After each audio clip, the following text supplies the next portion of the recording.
യോഹന്നാന്റെ സുവിശേഷം 3-ാം അധ്യായമാണ് നമ്മൾ ഇപ്പോൾ ധ്യാനിക്കുന്നത്. നല്ല പ്രതികരണമാണ് നമ്മുടെ ക്ലാസ്സിന്. അധ്യാപകൻ എന്ന നിലയിലോ ക്ലാസ് എടുക്കുന്നയാളെന്ന നിലയിലോ ഞാനത് പറയുന്നത് എത്ര കണ്ട് ഉചിതമാണെന്ന് എനിക്ക് അറിഞ്ഞുകൂടാ. എങ്കിലും ഒരുപാട് പേര് നന്നായിട്ട് പ്രതികരിക്കുന്നുണ്ട്. അവർക്ക് വളരെ പ്രയോജനം ചെയ്യുന്നു എന്ന് ദൈവദാസന്മാർ മാത്രമല്ല, പലരും ക്ലാസ്സിൽ സംബന്ധിക്കുന്നവർ പലരും പറയുന്നുണ്ട്. ഇങ്ങനെ ഒരു സാഹചര്യം നമ്മുടെ അടിമാലി ക്രിസ്ത്യൻ ഫെലോഷിപ്പ് ക്രമീകരിച്ചിരിക്കുന്നു എന്നുള്ളത് ഒരു വലിയ ശ്ലാഘനീയമായ കാര്യമാണ്. ഇത് എല്ലാത്തിൻ്റെയും പിമ്പിൽ ദൈവത്തിൻ്റെ ഒരു നിയന്ത്രണമുണ്ട്, ദൈവത്തിൻ്റെ കൈയുണ്ട്. അതിന് നമ്മൾക്ക് ദൈവത്തെ മഹത്വപ്പെടുത്താം. യോഹന്നാന്റെ സുവിശേഷം 3-ാം അധ്യായത്തിലെ പ്രധാന വിഷയം, പ്രാഥമികമായി അവിടെ നൽകിയിരിക്കുന്ന പ്രധാന വിഷയം വീണ്ടും ജനനം എന്നുള്ളതാണ്. നമ്മൾ ചിന്തിച്ചതുപോലെ കഴിഞ്ഞ 2 ക്ലാസ്സുകളിൽ നമ്മൾ ചിന്തിച്ചത്, ആദ്യത്തെ ക്ലാസ്, ഇതിന് മുമ്പിലത്തെ ക്ലാസ്സിൻ്റെ ഒടുവിലും കഴിഞ്ഞ ക്ലാസ്സിലും നമ്മൾ യോഹന്നാന്റെ സുവിശേഷത്തിലെ രാത്രികളെ കുറിച്ചുള്ള ഒരു പഠനമായിരുന്നു. അത് അനിവാര്യമായതുകൊണ്ട് അല്പം ദീർഘമായിട്ട്, ചുമ്മാ അത് പറഞ്ഞു പോയത് കൊണ്ട് അർത്ഥമില്ലല്ലോ. എന്താണ് അതുകൊണ്ട് ഉദ്ദേശിക്കുന്നത് എന്നുള്ള അതിൻ്റെ ആത്മീക അർത്ഥം വ്യക്തമാക്കി അല്പം വിശദമായിട്ട് ചിന്തിക്കേണ്ടി വന്നു. ഇന്ന് നമ്മൾ ചിന്തിക്കുന്നത് പുതുജന്മത്തെ കുറിച്ചാണ്, വീണ്ടും ജനനം. നമ്മളിവിടെ ശ്രദ്ധിക്കേണ്ട 2-3 കാര്യങ്ങൾ ആദ്യം ഞാൻ ഓർമ്മിപ്പിക്കട്ടെ. ഒന്ന്, യേശുവിനെ സമീപിക്കുന്ന ഇയാൾ, കർത്താവ് അദ്ദേഹത്തിന്റെ അടുക്കലേക്ക് പോവുകയല്ല, ആ ആളൊരു അന്വേഷകനായിട്ട് സത്യം അറിയാൻ വേണ്ടി കർത്താവിന്റെ അടുക്കലേക്ക് വരിക. ഇത് 2 വിധത്തിലും കർത്താവിനെ അറിയാൻ കഴിയും. ഒന്ന്, കർത്താവ് അങ്ങോട്ട് ചെല്ലും, പിന്നെ കർത്താവിന്റെ അടുക്കലേക്ക് ചെല്ലും. ഇത് 2ഉം സുവിശേഷത്തിൽ നമ്മൾക്ക് കാണാൻ കഴിയും.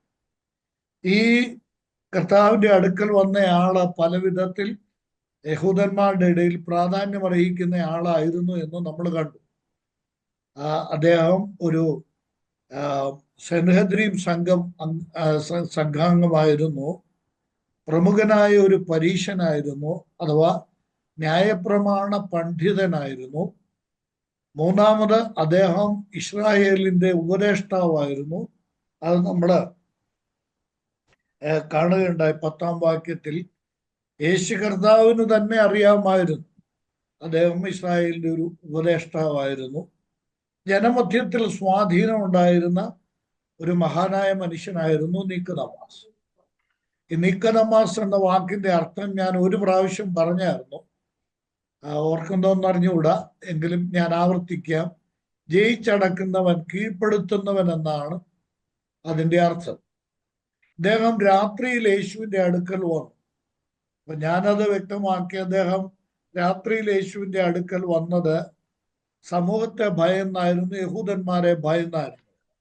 എന്നാൽ കർത്താവിൽ പ്രസിദ്ധനായ ആർ കൃഷ്ണൻകുട്ടി അവറുകൾ രാത്രിയിൽ നിക്കോദെമാസ് യേശു ക്രിസ്തുവിന്റെ അടുക്കൽ വന്നത് ശാന്തമായി കർത്താവിനോട് സംവദിക്കാനുള്ള ഒരു നല്ല അന്തരീക്ഷമായതുകൊണ്ടാണ് രാത്രിയിൽ വന്നത് എന്നാണ് അദ്ദേഹത്തിന്റെ അഭിപ്രായം. ശരിയാണ്, മറ്റ് ശല്യങ്ങളൊന്നുമില്ല, ശാന്തമായിട്ട് സംസാരിക്കാൻ പറ്റുന്ന ഒരു സന്ദർഭമാണ്. ചിലപ്പോൾ അങ്ങനെ ആയിരിക്കാം, അതുകൊണ്ടുകൂടെ ആയിരിക്കാം. എന്തായാലും തൻ്റെ ഉള്ളിൽ യഹൂദന്മാരെ കുറിച്ചുള്ള പേടി, ഭയം ഉണ്ടായിരുന്നു. ഇനി നമ്മൾ മറ്റൊരു കാര്യം കൂടെ നമ്മൾ ചിന്തിക്കേണ്ടത്, അവിടെ ഈ നിക്കോദെമാസ് യേശു ക്രിസ്തുവിന്റെ അടുക്കൽ വന്നത്, ശ്രദ്ധിച്ചോ, താൻ ഒരു വലിയ അപ്രീസിയേഷൻ, കർത്താവായ യേശുവിനെ പുകഴ്ത്തിക്കൊണ്ടാണ് താൻ വന്നത്. കാര്യങ്ങളെ നന്നായി വിലയിരുത്താൻ കഴിവുള്ള ഒരു മനുഷ്യനായിരുന്നു അദ്ദേഹം. ഈ ക്ലാസ്സിൽ സംബന്ധിക്കുന്ന എല്ലാ സഹോദരങ്ങളോടും ഞാൻ പ്രത്യേകം പറയട്ടെ, നമ്മള് ഈ കാര്യങ്ങളെല്ലാം നമ്മൾ അവലോകനം ചെയ്യണം, ശരിയായിട്ട് പഠിക്കണം, അത് മറന്നുപോകരുത്. ഇദ്ദേഹം യേശുക്രിസ്തു വന്നു, കർത്താവ് പ്രവർത്തിക്കുന്നു എന്നുള്ള ശ്രുതി ഒക്കെ കർത്താവിനെ കുറിച്ചുള്ള കേൾവി തൻ്റെ അടുക്കൽ തൻ്റെ കാതിലെത്തിയപ്പോൾ താൻ യേശുവിനെ ഒന്ന് അപഗ്രഥിക്കാൻ ശ്രമിച്ചു, ഇല്ലേ? അപഗ്രഥിക്കാൻ ശ്രമിച്ചു. എന്നിട്ട് ആ അപഗ്രഥനം യേശുവിനെ താൻ വിലയിരുത്തിയത് എങ്ങനെയാണ്? ഞാനത് വേഗം വായിച്ചു വിടാം. 2-ാം വാക്യത്തിലുണ്ട്. എന്താ? യേശുവിനെ താൻ വിലയിരുത്തിയത് ചില വാക്കുകൾ കൊണ്ട് അത് വ്യക്തമാണ്. ഒന്ന്, അവൻ യേശുവിനെ കുറിച്ച് പറയുന്ന റബ്ബി എന്നാണ്. യേശു ക്രിസ്തു ഒരു റബ്ബിയാണ്, ഗുരുവാണ് എന്ന് സമ്മതിക്കുന്നു. യേശുവിനെ വിലയിരുത്തിയപ്പോൾ താൻ ആദ്യം പറയുന്ന റബ്ബി എന്ന വാക്കാണ് താൻ ഉപയോഗിക്കുന്നത്. രണ്ടാമത്, താൻ യേശുവിനെ കുറിച്ച് വിലയിരുത്തിയപ്പോൾ രണ്ടാമത് പറഞ്ഞ കാര്യം എന്താണ്? യേശു ക്രിസ്തു ദൈവത്തിന്റെ അടുക്കൽ നിന്ന് വന്നവനാണ്. കർത്താവായ യേശു ക്രിസ്തു ദൈവത്തിന്റെ അടുക്കൽ നിന്ന് വന്നവനാണ് എന്ന് നിക്കോദെമാസിന് മനസ്സിലാകുക. മൂന്നാമത്, ദൈവത്തിന്റെ അടുക്കൽ നിന്ന് വന്നവൻ എന്ന് മാത്രമല്ല, ദൈവത്തിന്റെ അടുക്കൽ നിന്ന് വന്ന ഉപദേഷ്ടാവാണ്. ദൈവത്തിന്റെ അടുക്കൽ നിന്ന് ഉപദേഷ്ടാവായി വന്നിരിക്കുന്നു എന്ന് ഞങ്ങൾ അറിയുന്നു. അതിന് തെളിവ് താൻ പറഞ്ഞു. എന്താ? ഇല്ലെങ്കിൽ അങ്ങ് ചെയ്യുന്ന ഈ അടയാളങ്ങളെ ചെയ്യുവാൻ ആർക്കും കഴിയുകയില്ല. അപ്പോൾ ഞാൻ ചുരുക്കി ഇങ്ങനെ പറയാം, നിക്കോദെമാസിന്റെ ആഗമനോദ്ദേശം, നിക്കോദെമാസ് യേശുക്രിസ്തുവിന്റെ അടുക്കൽ വന്നത്, ശ്രദ്ധിക്കണം, ഞാൻ ഇനി പറയുന്ന വലിയൊരു കാര്യമാണ്. യേശുക്രിസ്തുവിന്റെ അടുക്കൽ വന്നത് യഥാർത്ഥത്തിൽ യേശുക്രിസ്തു ആരാണ് എന്നറിയാൻ. ആ വാചകത്തിൽ നിന്ന് വളരെ കൃത്യമാണ്, അല്ലേ? വ്യക്തമാണ്. യേശുക്രിസ്തു ആരാണ് എന്ന് അറിയാനാണ് നിക്കോദെമാസ് യേശുവിന്റെ അടുക്കൽ വന്നത്. അതിനെ പുകഴ്ത്തി പറയുകയാണ്.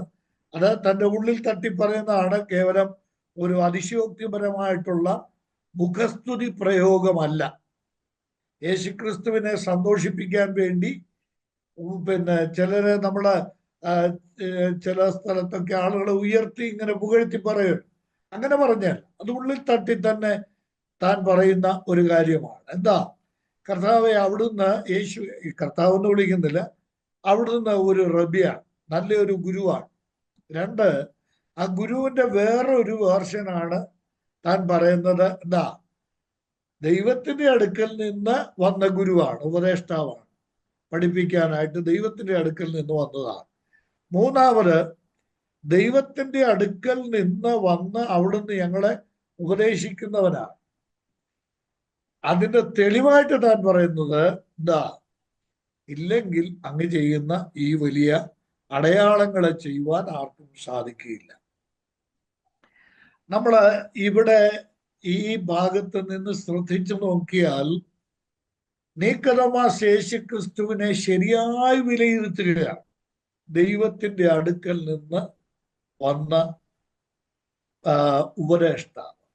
ഞാൻ ഇതോട് ബന്ധപ്പെട്ട് ഒരു വേദഭാഗം നിങ്ങളുടെ ശ്രദ്ധയിലേക്കൊന്ന് ചൂണ്ടിക്കാണിച്ചു പോകും.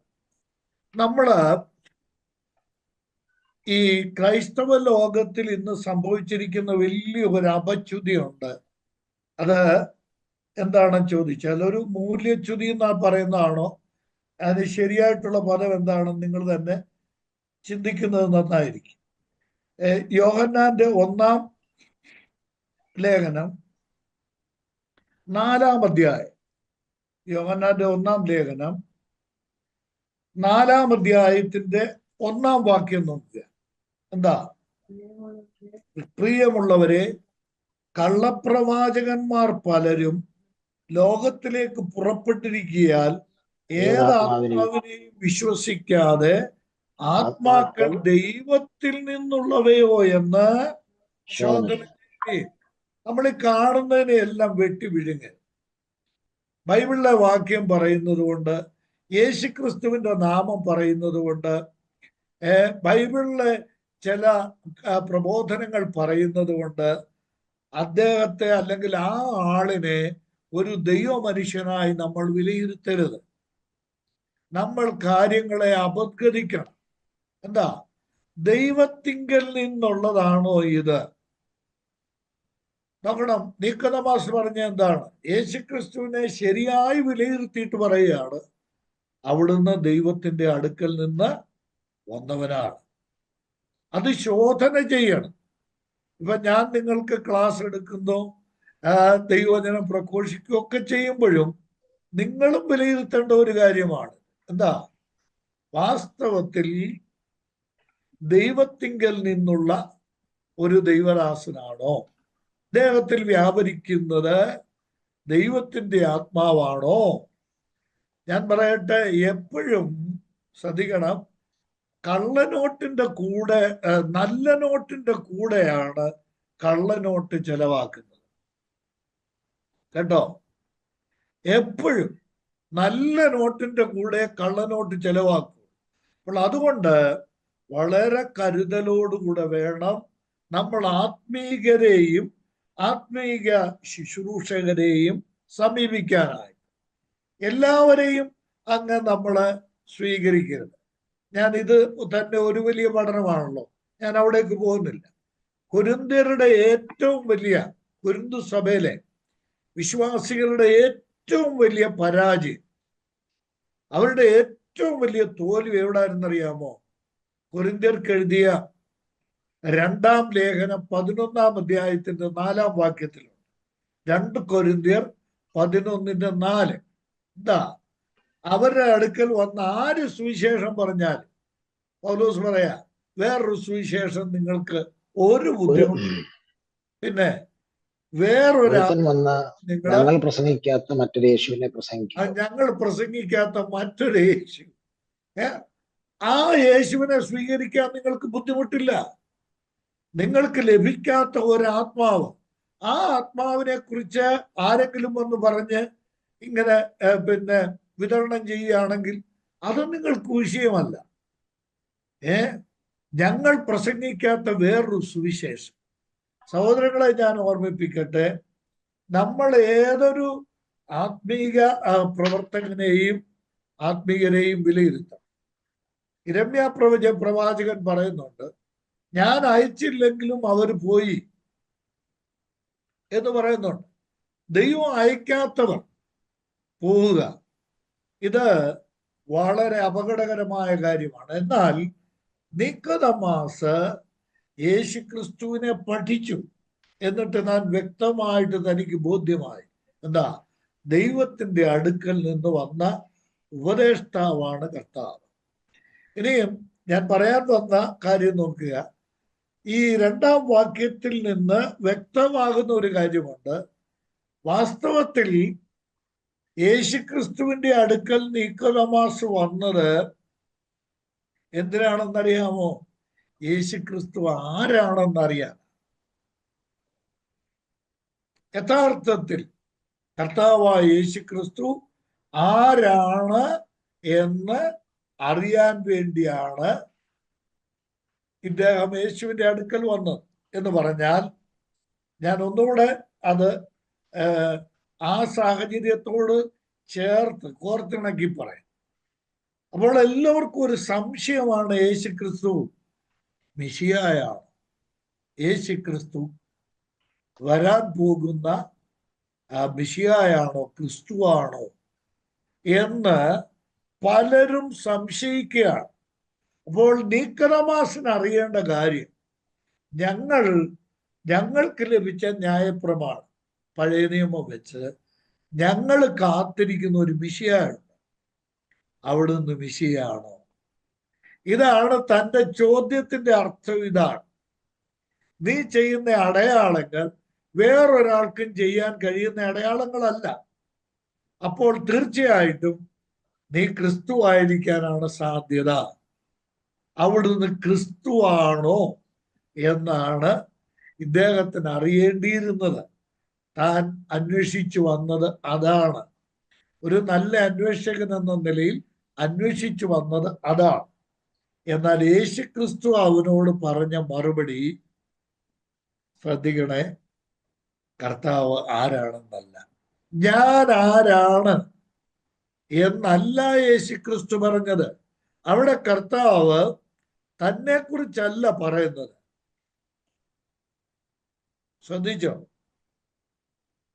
യേശുക്രിസ്തു പറയുന്നത്, കർത്താവിനെ ഇത്രയും അപദ്ഗതിച്ച് യേശുക്രിസ്തു ദൈവത്തിന്റെ അടുക്കൽ നിന്ന് വന്ന ഉപദേഷ്ടാവാണ്, ഇല്ലെങ്കിൽ നിനക്ക് ഈ അടയാളങ്ങളെ ചെയ്യാൻ കഴിയുകയില്ലെന്ന് പറഞ്ഞപ്പോ, ഞാൻ ഈ അടയാളങ്ങൾ ചെയ്യുന്നത് ദൈവത്തിന്റെ അടുക്കൽ നിന്ന് വന്നവൻ മാത്രമായതുകൊണ്ടല്ല, ഞാൻ ക്രിസ്തുവാണ്, നിങ്ങൾ പ്രതീക്ഷിച്ചിരിക്കുന്ന മിശിയാണ്. ഇതൊന്നും കർത്താവ് പറയുന്നില്ല. പഴയ നിയമത്തിലെ കാര്യങ്ങളൊന്നും കർത്താവ് പറയാതെ അവന്റെ ജീവിതത്തിന്റെ ആഭ്യന്തര കാര്യത്തെ, അവന്റെ ആന്തരിക കാര്യത്തെ, അവൻ അനിവാര്യമായ കാര്യത്തെ കർത്താവായ യേശുക്രിസ്തു കയറി തൊടുകയാണ്. എന്താ പറഞ്ഞേ? നീ അതൊക്കെ അങ്ങോട്ട് മാറ്റിവെക്ക്. നിന്റെ കാര്യം, എന്റെ കാര്യം, ഞാൻ ആരാണ് എന്നറിയുന്നതിന് മുമ്പ് നിന്റെ കാര്യം നീ ഒന്ന് ശരിയാക്കി. എന്താ? നീ പുതുതായി ജനിക്കണം. 3-ാം വാക്യം. നിക്കോദെമാസ് യേശുവിന്റെ അടുക്കൽ അവതരിപ്പിച്ച വിഷയത്തിൽ നിന്ന് കർത്താവ് പൂർണ്ണമായി നിക്കോദെമാസിനെ വഴിതിരിച്ചു വിടുകയാണ്. നീ എന്നിലേക്ക് നോക്കാതെ നീ നിന്നിലേക്ക് നോക്ക്. നോക്കണം, യേശുക്രിസ്തു അവന്റെ ആവശ്യം വ്യക്തമാക്കുക. എന്താ? കർത്താവായ യേശുക്രിസ്തു അവനോട് പറയുകയാണ്, നീ പുതുതായി ജനിക്കണം. ആ 3-ാം വാക്യത്തിൽ പുതുതായി ജനിക്കണം എന്ന് പറഞ്ഞിട്ട് 5-ാം വാക്യത്തിൽ വെള്ളത്താലും ആത്മാവിനാലും ജനിക്കണം. അപ്പോൾ ഇവിടെ കർത്താവായ യേശുക്രിസ്തു എന്ത് ചെയ്യുകയാണ്? വിഷയം മാറ്റുകയാണ്. അവൻ ആഗ്രഹിച്ച വിഷയത്തിൽ നിന്ന് അവന്റെ ശ്രദ്ധ മറ്റൊരു വിഷയത്തിലേക്ക്, നിക്കോദെമാസിന്റെ ശ്രദ്ധ കർത്താവ് തിരിച്ചു വിടുകയാണ്, വഴി തിരിച്ചു വിടുകയാണ്. എന്താ? നീ പുതുതായി ജനിക്കണം.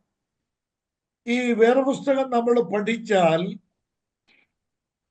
വീണ്ടും ജനിക്കുക എന്നുള്ളതിന് പ്രധാനമായിട്ടും ഞാനിപ്പോൾ ചിന്തിച്ചപ്പോൾ എനിക്ക് കാണാൻ കഴിഞ്ഞത് 4 പ്രധാന വാക്കുകൾ ഈ പുതുതായി ജനിക്കുക, വീണ്ടും ജനിക്കുക എന്നുള്ളതിന്റെ അർത്ഥത്തിൽ 4 പ്രധാന വാക്കുകൾ ഇംഗ്ലീഷിൽ ഉപയോഗിച്ചിട്ടുണ്ട്. അതിൽ 1-ാമത്തെ വാക്ക് ന്യൂ ബർത്ത് എന്നാണ്, പുതുജനനം എന്നാണ്. അതാണ് ഇവിടെ പറഞ്ഞിരിക്കുന്നത്, നീ പുതുതായി ജനിക്കണം, ന്യൂ ബർത്ത്. 2-ാമത്തെ വാക്ക് ബോൺ എഗെയിൻ എന്ന വാക്കാണ്. ഇംഗ്ലീഷിലെ 2-ാമത്തെ വാക്ക് ബോൺ എഗെയിൻ എന്ന വാക്കാണ്, വീണ്ടും ജനിക്കുക എന്നുള്ള വാക്കാണ്. 3-ാമത്തെ പദം റീജനറേഷൻ എന്ന വാക്കാണ്. റീജനറേഷൻ എന്ന് പറഞ്ഞാൽ അതിൻ്റെ അർത്ഥം, അതിൻ്റെ ആശയം എന്തായിരിക്കും?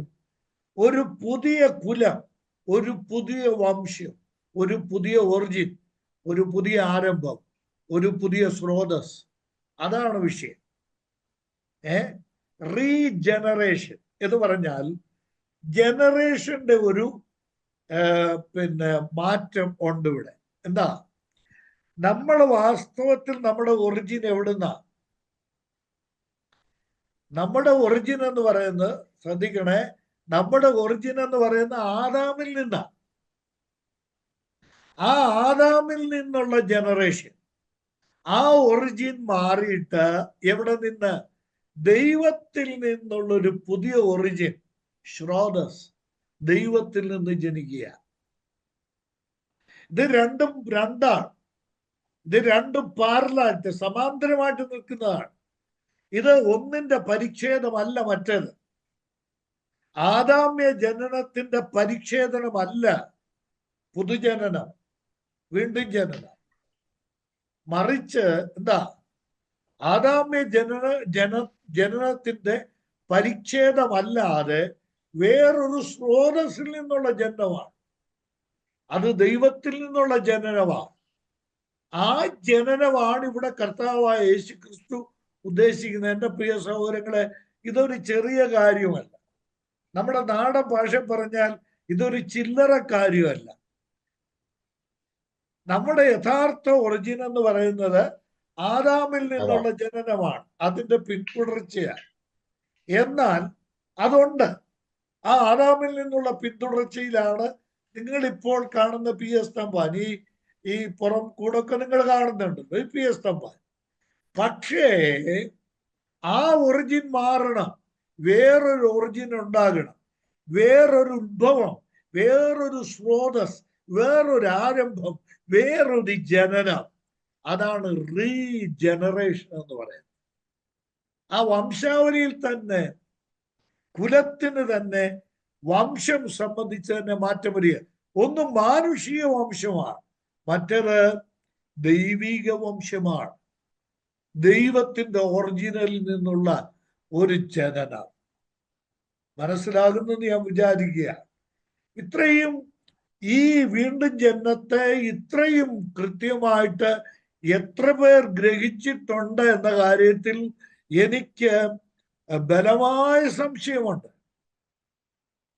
ഈ ഒറിജിൻ മാറുന്നില്ലെങ്കിൽ, ഈ സ്രോതസ് മാറുന്നില്ലെങ്കിൽ, ഈ ജനറേഷന്റെ ഉത്ഭവസ്ഥാനം അത് മാറുന്നില്ലെങ്കിൽ ഒരാൾ സ്വർഗത്തിൽ പോകത്തില്ല. അതാ യേശു പറഞ്ഞത്. മനസ്സിലായല്ലോ? അതാണ് മൂന്നാമത്തെ വാക്ക്. എന്താ? റീജനറേഷൻ. ഇനിയും നാലാമത്തെ വാക്ക് റീബർത്ത് എന്നുള്ളതാണ്.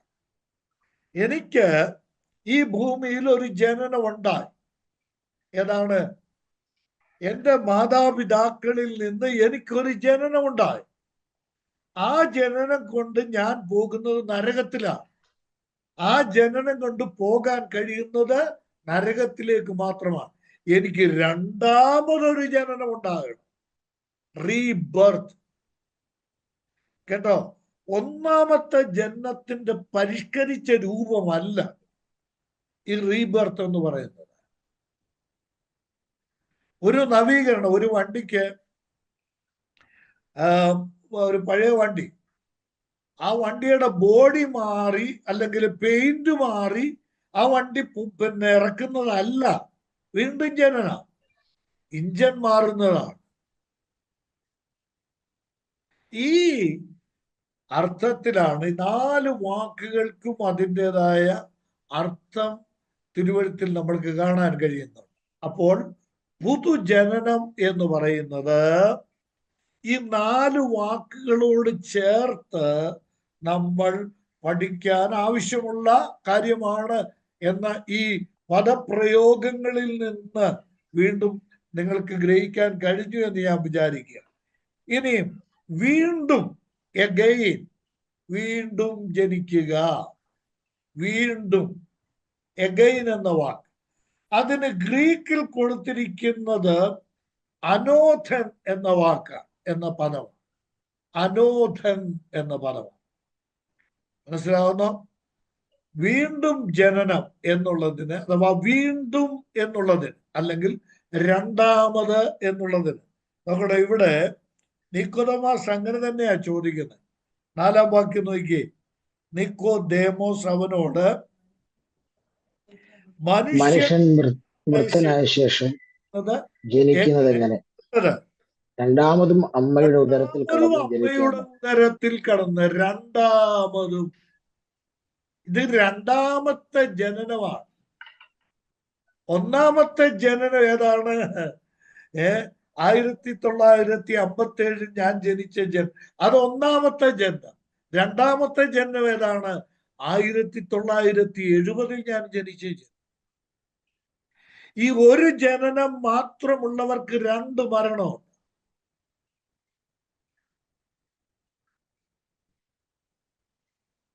ഞാൻ മിണ്ടാതിരിക്കുന്നതിന്റെ കാര്യം മനസ്സിലായി? ഒരു ജനനം മാത്രമേ ഉള്ളെങ്കിൽ ആ വ്യക്തിക്ക് 2 മരണമുണ്ട്. ഏതൊക്കെ? ഒന്ന് ശാരീരിക മരണമുണ്ട്, 2 രണ്ടാം മരണമായ നരകമുണ്ട്. അദ്ദേഹത്തിന് 2 മരണമുണ്ട്. ഒരു ജനനം മാത്രമേ ഉള്ളെങ്കിൽ. 2 ജനനം ഉണ്ടായിട്ടുണ്ടെങ്കിൽ രണ്ട് ജനനം പ്രാപിച്ചിട്ടുണ്ടെങ്കിൽ സ്തോത്രം, ആ വ്യക്തിക്ക് കൂടിയാലൊരു മരണമേ. ഈ കൂടിയാലെന്ന് ഞാൻ പറഞ്ഞതിന്റെ കാരണം എന്താണെന്നറിയാമോ? യേശുക്രിസ്തു കർത്താവ് വരുന്ന കാലത്ത് ജീവിച്ചിരിക്കുന്ന ദൈവമക്കൾ എന്ത് കാണുകയില്ല? മരണം കാണുകയില്ല. അവർ ശാരീരിക മരണവും കൂടാതെ എന്ത് ചെയ്യും? എടുക്കപ്പെടും. എന്നാൽ കഴിഞ്ഞ കാലങ്ങളിൽ ജീവിച്ച വീണ്ടും ജനിച്ച ദൈവമക്കൾ ഒരു മരണത്തിന് വിധേയരായി. ഏത് മരണം? ശാരീരിക മരണം. രണ്ടാം മരണത്തിന് അവരുടെ മേൽ എന്തില്ല? അവകാശം ഇല്ല, അധികാരമില്ല. ഞാൻ പറഞ്ഞത് ഇതൊക്കെ വലിയ വലിയ ആശയങ്ങളും വലിയ പഠനങ്ങളുമാണ്. അപ്പോൾ ഈ വീണ്ടും ജനിക്കുക, ആ വീണ്ടും അഥവാ രണ്ടാമത് എന്നുള്ളതിന് ഗ്രീക്കിൽ കൊടുത്തിരിക്കുന്ന വാക്ക് അനോഥൻ എന്ന വാക്കാണ്. ഗ്രീക്ക് വാക്ക്. അതിന് 3 അർത്ഥങ്ങളുണ്ട്. ചിന്തിക്കണേ, അതിന് 3 അർത്ഥങ്ങളുണ്ട്. അതിന്റെ ഒന്നാമത്തെ അർത്ഥം ലൂക്കോസ് എഴുതിയ സുവിശേഷം 1-ാം അധ്യായത്തിന്റെ 3-ാം വാക്യത്തിൽ ഈ അനോഥൻ എന്ന വാക്കുണ്ട്. ലൂക്കോസ് സുവിശേഷം 1-ാം അധ്യായത്തിന്റെ 3-ാം വാക്യത്തിൽ നിനക്ക് ഉപദേശം ലഭിച്ചിരിക്കുന്ന വാർത്തയുടെ നിശ്ചയം നീ അറിയേണ്ടതിന് അത് ക്രമമായി എഴുതുന്നത് നന്നെന്ന് ആദ്യം മുതൽ സകലവും സൂക്ഷ്മമായി മുതലുള്ളത്. അവിടെ ഉപയോഗിച്ചിരിക്കുന്ന വാക്ക് അനോഥൻ എന്ന വാക്കാണ്. ആദ്യം മുതൽ ഉള്ളത്, ഫ്രം ദ ബിഗിനിങ് എന്നാണ് ഇംഗ്ലീഷിൽ കൊടുത്തിരിക്കുന്നത്. ആദ്യം മുതലുള്ളത് അത് പൂർണ്ണമായി, കംപ്ലീറ്റ് ആയിട്ട്, അത് സമ്പൂർണമായിട്ട് നീ അറിയണം. ആദ്യം മുതൽ ഉള്ള സമ്പൂർണമായ ഒന്നിനെയാണ് അനോഥൻ എന്ന വാക്കുകൊണ്ട് ഗ്രീക്കിൽ ഉദ്ദേശിക്കുന്നത്. രണ്ടാമത്, ഈ അനോഥൻ എന്ന വാക്കുകൊണ്ട് ഉദ്ദേശിക്കുന്ന രണ്ടാമത്തെ അർത്ഥം നമ്മളിപ്പോ വായിച്ച് പഠിച്ചുകൊണ്ടിരിക്കുന്ന 3:4. യോഹന്നാൻ 3:4 എന്താ? രണ്ടാമതും എന്ന അർത്ഥത്തിലാണ്. രണ്ടാമതും ജനിക്കാം. അനോഥൻ എന്ന വാക്കിന് രണ്ടാമത്തെ അർത്ഥം രണ്ടാമതും എന്നുള്ള അർത്ഥത്തിലാണ് ഉപയോഗിച്ചിരിക്കുന്നത്. അനോഥൻ എന്ന് പറഞ്ഞാൽ രണ്ടാമതും, പുതുതായി ജനിക്കുക, രണ്ടാമത്തെ ജനനം, രണ്ടാമതും എന്ന വാക്കാണ്, എന്ന അർത്ഥമാണ് ഉദ്ദേശിക്കുന്നത്. മൂന്നാമത്തെ അർത്ഥം, യോഹന്നാൻ എഴുതിയ സുവിശേഷം തന്നെ, നമ്മൾ പഠിച്ചുകൊണ്ടിരിക്കുന്ന സുവിശേഷം 19-ാം അധ്യായം എടുത്തേ. 19-ാം അധ്യായത്തിന്റെ 11-ാം വാക്യം നോക്കി. യോഹന്നാൻ 19:11. മേലിൽ നിന്ന് നിനക്ക് കിട്ടിയിട്ടില്ല എങ്കിൽ മേലിൽ നിന്ന്, ഉയരത്തിൽ നിന്ന്, ഫ്രം ദ എബവ് എന്നാണ് ഇംഗ്ലീഷിലെ വാക്ക്. ഉയരത്തിൽ നിന്ന്. അനോഥൻ എന്ന വാക്കിന്റെ മൂന്നാമത്തെ അർത്ഥം ഉയരത്തിൽ നിന്ന് എന്നാണ്. മനസ്സിലായോ? ഇത് കർത്താവായ യേശുക്രിസ്തു പീലാത്തോസിനോട് പറയുന്ന ഒരു കാര്യം. പീലാത്തോസ് കർത്താവിനോട് പറഞ്ഞു, നിന്നെ ക്രൂശിക്കാനും വിട്ടയക്കാനും എനിക്ക് അധികാരം ഉണ്ടെന്ന് പറഞ്ഞു, മേലിൽ നിന്ന് കിട്ടിയിട്ടല്ലാതെ എൻ്റെ മേൽ നിനക്കൊരു അധികാരവും ഇല്ല. ഈ വാക്ക് യോഹന്നാന്റെ സുവിശേഷത്തിൽ ആവർത്തിച്ചു വരുന്നുണ്ട്. മേലിൽ നിന്ന് എന്നുള്ള അർത്ഥത്തിൽ 3-ാം അധ്യായത്തിൽ പറയുന്നുണ്ട്, യേശു കർത്താവ് പറയുന്നുണ്ട്, നിങ്ങൾ കീഴിൽ നിന്നുള്ളവർ, ഞാൻ മേലിൽ നിന്നുള്ളവൻ. മേലിൽ നിന്ന്, ഉയരത്തിൽ നിന്നുള്ളവൻ. ഇതേ ആശയത്തിൽ 1-ാം അധ്യായത്തിന്റെ 13-ാം വാക്യത്തിൽ പറഞ്ഞിട്ടുണ്ട്. അവർ ജഡത്തിൽ നിന്നല്ല, രക്തത്തിൽ നിന്നല്ല, പുരുഷന്റെ ഇഷ്ടത്താലുമല്ല, ഉയരത്തിൽ നിന്ന്. മലയാളത്തിൽ ദൈവത്തിൽ നിന്നാണ് കൊടുത്തിരിക്കുന്നത്. ഉയരത്തിൽ നിന്നത്രേ ജനിച്ചിരിക്കുന്നു. മനസ്സിലാകുന്നല്ലോ? അപ്പോൾ ഉയരത്തിൽ നിന്ന് എന്നാണ് ഈ അനോഥൻ എന്ന വാക്കിന്റെ അർത്ഥം. അങ്ങനെയാണെങ്കിൽ ഈ 3 അർത്ഥങ്ങളും കൂട്ടിച്ചേർത്ത് ഈ വീണ്ടും ജനനത്തിനൊരു തലം, അതിന്റെ ഒരു ആശയം, നിർവചനം നമ്മൾക്ക് കണ്ടെത്താൻ പറ്റും. എന്താ? ദൈവത്തിൽ നിന്ന് സമ്പൂർണമായി, ആദ്യം മുതൽ ഉള്ളത് ഞാൻ പൂർണ്ണമായി പഠിച്ചെന്നാ പറയാം. ആദ്യം മുതൽ ഉള്ളത് സമ്പൂർണമായി സമൂലമായി ഉള്ള പരിവർത്തനം, അതാണ് വീണ്ടും ജനനം. എന്താ? ആദ്യം മുതലുള്ള കാര്യങ്ങൾ പഠിച്ചപ്പോൾ തനിക്ക് സമ്പൂർണമായ ഒരു സുവിശേഷം, യേശുവിന്റെ ചരിത്രം, അത് എഴുതണം. അപ്പോൾ വീണ്ടും ജനനം എന്ന് പറഞ്ഞാൽ എന്താണ്? സമ്പൂർണമായ ഒരു കുറവും ഇല്ലാത്ത ഒരു ജനനത്തിന്റെ തലമാണ് പൊതുജനം. രണ്ടാമത് നോക്കുക, ഉയരത്തിൽ നിന്നുള്ള ജനനമാണ്. അനോഥൻ എന്നുള്ളതിന് മൂന്നാമത് നമ്മൾ കണ്ടു. സ്വർഗത്തിൽ നിന്നുള്ള ജനനമാണ്. അയ്യോ, ദൈവത്തിന് സ്തോത്രം. വീണ്ടും ജനനം അഥവാ ഉയരത്തിൽ നിന്ന്, സ്വർഗത്തിൽ നിന്ന്, ദൈവത്തിൽ നിന്ന് ജനിക്കുന്ന ജനനമാണ് വീണ്ടും ജനനം.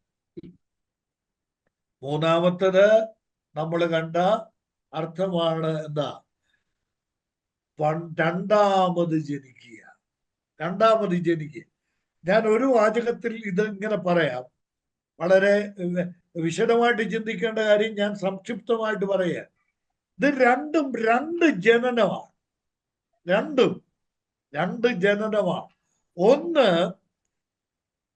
മാനുഷികമായി മനുഷ്യരിൽ നിന്നുള്ള ജനനമാണ്. രണ്ട് ദൈവത്തിൽ നിന്നുള്ള സമ്പൂർണമായി അതിൽ മാനുഷിക ഘടകങ്ങളൊന്നുമില്ല. ഇതാണ് ഈ ജനനങ്ങൾ തമ്മിലുള്ള വലിയ വ്യത്യാസം. നമ്മൾക്ക് ഈ പുതുജനനത്തെ കുറിച്ച് ഇവിടെ നിന്ന് ഞാൻ വേഗത്തിൽ ഇതൊന്ന് വിഭജിച്ചു വെക്കാം. കർത്താവും നിക്കോദെമോസുമായിട്ടുള്ള ഈ സംഭാഷണത്തെ നമ്മൾക്ക് പുതുജനത്തോട് ചേർത്ത് ഞാൻ പറയുന്ന വിധത്തിൽ ഒന്ന് വിഭജിച്ചു വെക്കാൻ കഴിയും. ഒന്ന്, നിക്കോദെമോസ് യേശുവിനെ സമീപിക്കുന്നു എന്നുള്ളതാണ് ഇവിടുത്തെ ആദ്യത്തെ കാര്യം. അതവിടെ നിൽക്കട്ടെ. അടുത്ത നമ്മൾ കാണുന്നത് പുതുജനനത്തിന്റെ ആവശ്യകതയാണ്. The necessity of the rebirth. പുതുജനനത്തിന്റെ ആവശ്യകത. എന്തിന് ഞാൻ പുതുതായി ജനിക്കണം? യേശുവിന്റെ സ്ഥാനത്ത് നിന്ന് ഞാൻ പറയാം, എന്തിന് നീ വീണ്ടും ജനിക്കണം? ഇനിയും അടുത്ത് ഈ പുതുജനനത്തെ കുറിച്ച് കർത്താവ് പഠിപ്പിക്കുന്ന വിഭജനത്തിൽ അഥവാ വിശദീകരണത്തിൽ, വിഭജനം എന്നതിനേക്കാൾ നല്ല വാക്ക് വിശദീകരണമാണ്. കർത്താവിന്റെ വിശദീകരണത്തിൽ പുതുജനനം എന്ന് പറയുന്നത് ഒരു ആത്മീക ജനനമാണ്, ഒരു സ്പിരിച്വൽ ബർത്ത്, ഒരു ആത്മീക ജനനമാണ്. ഇനി ഈ പുതുജനനം എന്ന് പറയുന്നത് മനുഷ്യ ജീവിതത്തിൽ അനിവാര്യമായ സാക്ഷാത്തായ ജനനമാണ്, ട്രൂ ബർത്ത്. യഥാർത്ഥ ജനനം എന്ന് പറയുന്നത് ആദാമിൽ നിന്ന് നമ്മൾ വന്ന് പി സാമുവേലിന്റെയും മറിയാമ്മ ശാമുവേലിന്റെയും മകനായിട്ടുള്ള എൻ്റെ ജനനമല്ല, സാക്ഷാത്തായിട്ട് എനിക്ക് അനിവാര്യമായിരിക്കുന്ന ജനനം, ദൈവം അംഗീകരിക്കുന്ന, സ്വർഗത്തിൽ രജിസ്റ്റർ ചെയ്യുന്ന ജനനം. നമ്മുടെ പഞ്ചായത്ത് ഓഫീസിലോ വില്ലേജ് ഓഫീസിലൊക്കെ എഴുതുകയല്ലേ ജനന രജിസ്റ്ററിനകത്ത്. സ്വർഗത്തിൽ ദൈവം രജിസ്റ്റർ ചെയ്യുന്ന ജനനം, സ്വർഗീയ ജനനം. കേട്ടോ? അതാണ് ഇവിടെ കൃത്യമായിട്ട് ദൈവത്തിന്റെ ആത്മാവ് വ്യക്തമാക്കുന്നത്. അഥവാ കർത്താവായ യേശു ക്രിസ്തു പറയുന്നത് ഇതൊരു സാക്ഷാത്തായ ജനനമാണ്. ആ ജനനത്തോട് ചേർത്ത് ഞാൻ മറ്റൊരു വാക്ക് പറയും, ഇതൊരു സത്യസന്ധമായ അനുഭവമാണ്. ഞാൻ ഈ കാര്യങ്ങൾ പറയുമ്പോൾ ചിലരെങ്കിലും ചിന്തിക്കും, ഇതൊക്കെ എങ്ങനെ നടക്കുന്നത്? ഇത് ആരിലെങ്കിലും നടന്നിട്ടുണ്ടോ? ഇത് നടക്കുന്ന കാര്യമാണോ ഈ പറയുന്നത്? പ്രിയപ്പെട്ടവരെ, ഞാൻ വ്യക്തമായിട്ട് പറയട്ടെ, സത്യസന്ധമായ ഒരു അനുഭവമാണ് പുതുജന്മം എന്ന് പറയുന്നത്. സാക്ഷാത്തായ ഒരു അനുഭവമാണ്. ഞാൻ വളരെ ഗൗരവമായിട്ട് പറയട്ടെ, കൈയടിച്ചത് കൊണ്ടോ പാട്ട് പാടിയത് കൊണ്ടോ ആത്മീയ കാര്യങ്ങൾ ഏർപ്പെട്ടത് കൊണ്ടോ വലിയ വലിയ കർത്താവിന്റെ വേലയ്ക്ക് വേണ്ടി ഒരുപാട് കാര്യങ്ങളൊക്കെ കൊടുത്തത് കൊണ്ടോ സ്വർഗത്തിൽ പോകുമെന്ന് ആരും വിചാരിക്കുക ദയവ് ചെയ്ത് കേട്ടോ. ഒരിക്കലുമില്ല. ഈ ഒരു അനുഭവം ഉണ്ടാകണം. വീണ്ടും ജനനത്തിന്റെ അനുഭവം അതൊരു സാക്ഷാത്തായ അനുഭവമാണ്. ആ അനുഭവം ഒരു വ്യക്തിക്കുണ്ടാകണം. അവിടെയാണ്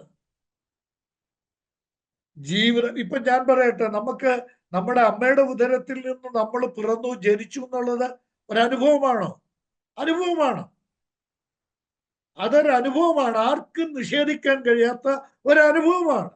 അതുപോലെ തന്നെ ഇപ്പുറത്തു നടക്കുന്ന ഒരു അനുഭവമാണ്, സത്യസന്ധമായ അനുഭവമാണ് വീണ്ടും ജനനം എന്നുള്ളത്. ഇനിയും നാലാമത് മറ്റൊരു കാര്യം ഞങ്ങൾ ഓർപ്പിക്കട്ടെ. ഈ ജനനത്തെ തിരസ്കരിക്കാൻ ആർക്കും അവകാശമുണ്ട്. സ്വീകരിക്കാം ഈ ജനനത്തെ. പുതുജനനത്തിന്റെ ഒരു പ്രധാനപ്പെട്ട കാര്യം, പുതുജനനം എന്ന് പറയുന്നത് ഒരു വ്യക്തിയോട് ബന്ധപ്പെട്ടതാണ്. ആ വ്യക്തിക്ക് ആ ജനനം സ്വീകരിക്കാം, തിരസ്കരിക്കാം. ഇത് ആ വ്യക്തിയിൽ നിക്ഷിപ്തമാണ്. പുതുജനനത്തിന്റെ ഈ ഭാഗമെല്ലാം നമ്മൾ ചിന്തിക്കും, മനസ്സിലാകും. നിക്കോദമോസേ, നിനക്കിത് വേണോ? എടുക്കാം. വേണ്ടേ? നിനക്ക് തിരസ്കരിക്കാം. ഏതൊരു വ്യക്തിക്കും സ്വീകരിക്കുവാനും തിരസ്കരിക്കുവാനും സ്വതന്ത്രമായ ഇച്ഛയോട് ബന്ധപ്പെട്ടതാണ് പുതുജനനം. ഇനിയും പുതുജനം പ്രകടമാക്കപ്പെടുന്ന ജനനമാണ്. ആത്മീക ജനനം എന്ന് പറയുന്നത് ജീവിതത്തിലൂടെ വ്യക്തമാക്കപ്പെടുന്നതാണ്. പുതുജനനത്തിന് അതിന്റെ പ്രകടനങ്ങളുണ്ട്. ഞാൻ വേറൊരു വാക്ക് പറയാം. പുതുജനനം വെളിപ്പെടുന്നത് അതിന്റെ എവിഡൻസസോടുകൂടെയാണ്.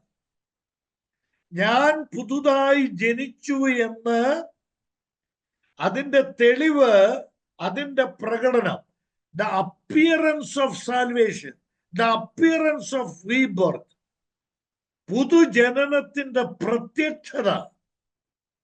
പാട്ടുപാടുന്നതല്ല, സ്തോത്രം പറയുന്നതല്ല. ചെകുത്താനും സ്തോത്രം പറയാൻ പറ്റും, പിശാചിനും പാട്ട് പാടാൻ പറ്റും, പിശാചിനും വചനം പറയാൻ പറ്റും. വീണ്ടും ജനിക്കണ്ട. എന്നാൽ വീണ്ടും ജനനത്തിന് അതിന്റെ പ്രകടനമുണ്ട്. വീണ്ടും ജനനത്തിന് അതിന്റെ പ്രത്യക്ഷതയുണ്ട്. ഞാൻ പുതുതായി ജനിച്ചു എന്ന് എന്റെ ജീവിതം കൊണ്ട് തെളിയിക്കപ്പെടേണ്ട ഒരു ബാധ്യതയുണ്ട് കേട്ടോ. ഇനിയും ഈ പുതുജനനം ദൈവത്താൽ ഭദ്രമാക്കപ്പെടുന്ന ഒരു ജനനമാണ്. ദൈവം സൂക്ഷിക്കുന്ന ഒരു ജനനമാണ്. അങ്ങനെ ജനിച്ചവരെ ദൈവം തന്റെ മക്കളായി അംഗീകരിക്കുന്നു. ഞാൻ ഇനിയും പറയുന്ന വാചകം മറന്നു പോകരുത്. ചുവന്ന മഷിക്ക് നോട്ട് എഴുതെങ്കിൽ എഴുതിത്തോണം. മറന്നു പോകരുത്. ഇത് ജീവിതത്തിൽ ഉറപ്പിച്ചു വെച്ചോ. വീണ്ടും ജനിച്ചവൻ മകളല്ലാതായിത്തീരുന്ന ഒരനുഭവമില്ല. ഒരിക്കൽ ജനിച്ചവൻ എന്നും മരണം വരെ അല്ല, കേട്ടോ, ഒരിക്കൽ വീണ്ടും ജനിച്ചവൻ നിത്യതയിലും ദൈവമകനായി തുടരുകയാണ്. നിത്യതയിലും ദൈവമകനായി തുടരുകയാണ്. അവന്റെ സൺഷിപ്പ്,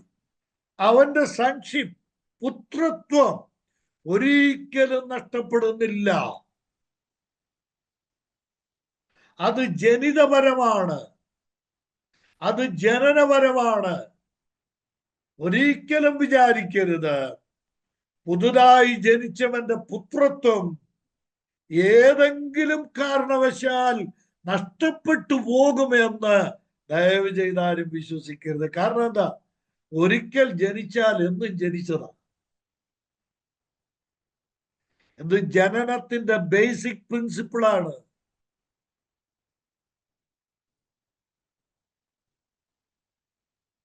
ഞാൻ പറഞ്ഞത് മനസ്സിലായി എന്ന് ഞാൻ വിചാരിക്കുക. അപ്പോൾ ഞാൻ ചോദിക്കട്ടെ എൻ്റെ പ്രിയപ്പെട്ടവരെ, ഈ പുതുജനനം എന്ന് പറയുന്ന ഉപദേശം നമ്മൾ ആദ്യം പഠിക്കേണ്ടത് മാത്രമല്ല, പിന്നെ അനുഭവമാക്കേണ്ടതാണ്. പുതുതായി ജനിക്കാത്ത ഒരു വ്യക്തി, വീണ്ടും ജനിക്കാത്ത ഒരു വ്യക്തി, ദൈവത്തിൽ നിന്ന് ജനിക്കാത്ത ഒരു വ്യക്തി, ആ വ്യക്തിയുടെ ജീവിതം പാഴാണ്. ദയവായിട്ട് ഞാൻ ഈ കാര്യങ്ങള് വ്യക്തമായിട്ട് ഓർമ്മിപ്പിക്കാൻ ആഗ്രഹിക്കുകയാണ്. എന്തുകൊണ്ട് പുതുജന്മത്തിന്റെ അനിവാര്യത? എന്തുകൊണ്ട് വീണ്ടും ജനിക്കണം? യേശു കർത്താവ് പറയുന്ന രണ്ട് വാക്കുകൾ, നിക്കോദെമാസിനോട് പറയുന്ന രണ്ട് വാക്ക്, എനിക്ക് ആ ഇംഗ്ലീഷിലൊക്കെ ആ വാക്ക്, മലയാളത്തിൽ അത് എഴുതിയിരിക്കുന്ന ഇങ്ങനെ പറഞ്ഞങ്ങ് പോവുകയാണ്. നോക്കണം, 3-ാം വാക്യത്തിൽ പുതുതായി, ആമേൻ ആമേൻ ഞാൻ നിന്നോട് പറയുന്നു പുതുതായി ജനിച്ചില്ല എങ്കിൽ. ഇനിയും 5-ാം വാക്യത്തിൽ ഞാൻ നിന്നോട് പറയുന്നു വെള്ളത്താലും ആത്മാവിനാലും ജനിച്ചില്ല. മലയാളത്തിൽ ഇങ്ങനെ അങ്ങ് ഒന്നിനോട് ചേർത്ത് ഇങ്ങനെ അങ്ങ് പറഞ്ഞു പോവുകയാണ്. എന്നാൽ താഴോട്ട് വരുമ്പോൾ 7-ാം വാക്യത്തിൽ നിങ്ങൾ പുതുതായി ജനിക്കണം എന്ന് ഞാൻ എത്ര പ്രാവശ്യം കർത്താവ് പറയുകയാണ്. നീ പുതുതായി ജനിക്കണം, നിങ്ങൾ പുതുതായി ജനിക്കണം. ഇംഗ്ലീഷിൽ ആ പ്രയോഗം എത്ര ശക്തമാണെന്നറിയാമോ? You must be born again. നീ വീണ്ടും ജനിക്കണം. അത് ഇംഗ്ലീഷില് നമ്മുടെ മലയാള ഭാഷയേക്കാൾ നല്ല കമാൻഡിങ് കപ്പാസിറ്റി, പവറുള്ള ഭാഷയാണ് English. U must be born again. നീ വീണ്ടും ജനിച്ചേ മതിയാവും. എന്തുകൊണ്ട് നീ വീണ്ടും ജനിക്കണം?